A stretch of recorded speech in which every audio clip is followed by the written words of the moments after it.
horseshoe is back. Hey, what's going on, Colts Nation? Welcome back to Bringing the Juice. Guys, I wanted to give you some of my final thoughts ahead of tomorrow's matchup against the Seattle Seahawks at Lucas Oil Stadium, Indianapolis Colts week number 1, trying to pull off a victory for the first time since 2014. But nonetheless, tomorrow the Colts have a good chance to potentially break that streak and end up victorious in week number 1, and much, much needed. But I wanted to kind of give my thoughts on some of the matchups, some of the injury reports, things of that nature. Won't be too long of a video. I anticipate probably 5 to 10 minutes. We'll see how this goes. I know sometimes I can get off on tangents, so let's go with it. Let's do it. All right, so my first thought, let's start with Carson Wentz. I think we always have to start there. I mean, he's ready to go. He's good to go with full practice this week.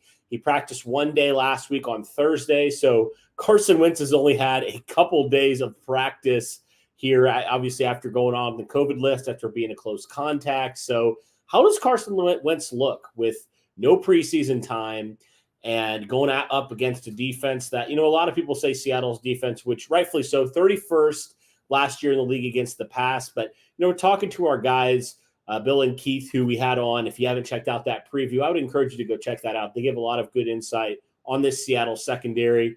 We know that the Seahawks lost a pretty good corner in Shaquille Griffin this past offseason. But they did say, and I thought this was very interesting, even though Seattle started off really poorly, they actually were really good in the second half of the season on defense. And so they started off as a 32nd defense for the first couple weeks of the season last year, and then they really started turning it up. So my question is, how does Carson Wentz handle the pressure here in week number 1? I mean, he's going to be without Eric Fisher. And we know how much of a toll that took on him last year, not having the proper protection. Fortunately, he will have Paris Campbell, one of the receivers, but he'll also be without T.Y. Hilton. How does Carson Wentz respond here in week number 1? His first game as an Indianapolis Colt, the first time we've ever seen him in action against a different team. How does he respond? So I'm really interested in that because I honestly have no idea. I mean, I would think he would do really well considering how bad Seattle's pass defense was last year, and they really haven't added anybody of note. I am a little bit nervous of Jamal Adams just because he's such a great safety. He's all over the field. He's probably my biggest concern on the Seattle defense. But overall, I'm just curious how Carson Wentz is going to respond after a really terrible season last year. Let's just call it what it is, a really poor season last year with Philadelphia. Now that he has that offensive line, he has, 4 of the 5 presumed starters for the entire season. And also, he has a good running game. He has some solid receivers. How is he going to respond? I'm really looking forward to that. Also, I'm curious because Seattle has a really good run defense. But we know the Colts notoriously have a really good run defense, but Seattle wasn't too far behind them last year. They finished 5th in the league last year against the run. So, are the Colts going to be able to establish the run well?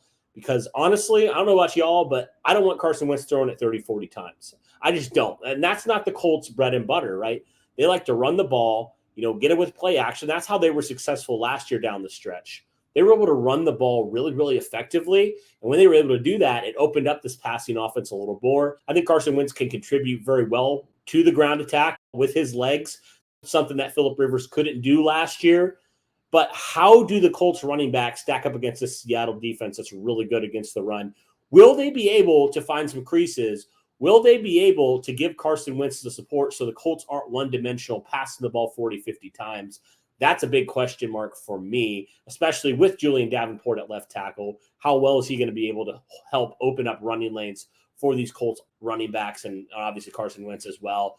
And will they be able to protect Carson Wentz also? I'm kind of curious on that because Seattle has some decent pass rushers there, especially on the edge. So will the Colts be able to potentially protect him? How much will Julian Davenport need help? I'm kind of curious about that because he's looked solid, but he hasn't looked spectacular. He's looked better than any of the other tackles the Colts had brought in, especially, and even brought back. So how does the tackle situation play out there at left tackle? Will the Colts need to help Julian Davenport quite a bit? Or will he be able to hold his own for maybe week 1, maybe even week 2? We'll see what happens with the Fisher injury. And my biggest question, though, my biggest fear here in this game is that Seattle passing attack. I mean, especially without Xavier Rhodes. I was already nervous enough with Xavier Rhodes. I'm even more nervous now that Xavier Rhodes is out of this game, right? The Colts are going to have to get consistent pressure on Russell Wilson if they want a shot at slowing down the Seattle offense. I mean, they have two really, really good receivers. They added a receiver, Dwayne Eskridge, in the draft. They added a tight end, Gerald Everett. So this passing attack could presumably do really, really well against the Colts. I mean, that was the Colts' Achilles heel last year, was that pass defense. The run defense was stellar. They were stout the entire season. Pass defense started off really good. Down the stretch, they kind of got burned a lot. So I'm kind of nervous about that, honestly. But if the Colts, this is what I'm going to say, though. If the Colts can get pressure on Russell Wilson, if they can make him uncomfortable early, if they can get the Seahawks out of rhythm, they have a really good shot at it. You can never fully stop Russell Wilson or the Seattle offense. But if they can do things, create turnovers, give the offense more of a shot, right? If they can do those things, I'm not concerned about Carson or this running game. I'm more concerned just about the passing attack. If they can get pressure, right? If Kwity Paye can do some work on Dwayne Brown, which is hard because Dwayne Brown is a fantastic tackle. But if some of these defensive linemen without Kamoko Toure, they can start getting pressure consistently on Russell Wilson, I think the Colts have a really, really good shot in this game. That's a big if because Russell Wilson is really, really elusive in the pocket. He's hard to bring down. He's one of those quarterbacks you don't want to play against week in and week out because he can make you look very silly in an instant. I saw a play from Russell Wilson. I actually saw earlier today where he literally just escaped the pocket, very Andrew Luck-like. He escaped the pocket, avoided defenders, and ran for a first down. You can't allow him to do those things, right? You can't allow him outside of the pocket because that's when he makes those incredible plays. Keep him in the pocket and make him beat you throwing the ball. Make him beat you not on the run, not doing these crazy plays. If the Colts can do that, I feel really confident in their chances. And also, I want to see the other corners. How are they going to step up? Rock's going to be your number one corner now. Okay, a little bit concerning. Colts do play a lot of zone, so it won't be like he's matched up on DK Metcalf all the time.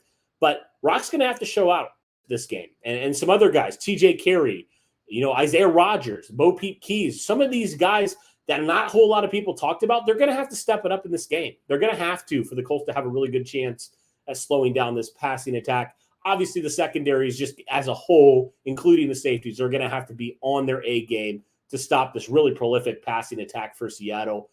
Statistically last year, they weren't great. I think they were like somewhere right in the middle, but they are so efficient. They were so efficient in the red zone.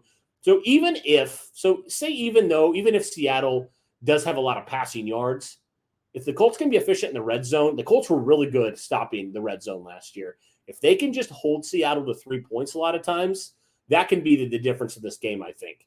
If the Colts can play that bend, don't break defense, right? I think that could be a really, really good chance for them to pull this game out. I really do. So I don't know, guys. Those are kind of my thoughts here on this Seattle game. Some of the big matchups I'm watching here. Those are the things I think of personally. I may have missed a thing or two. Let me know what you guys think, but it's going to be a fun game, guys. I'm going to actually be live streaming the game because Derek's going to be at the game. I'm pretty jealous of that.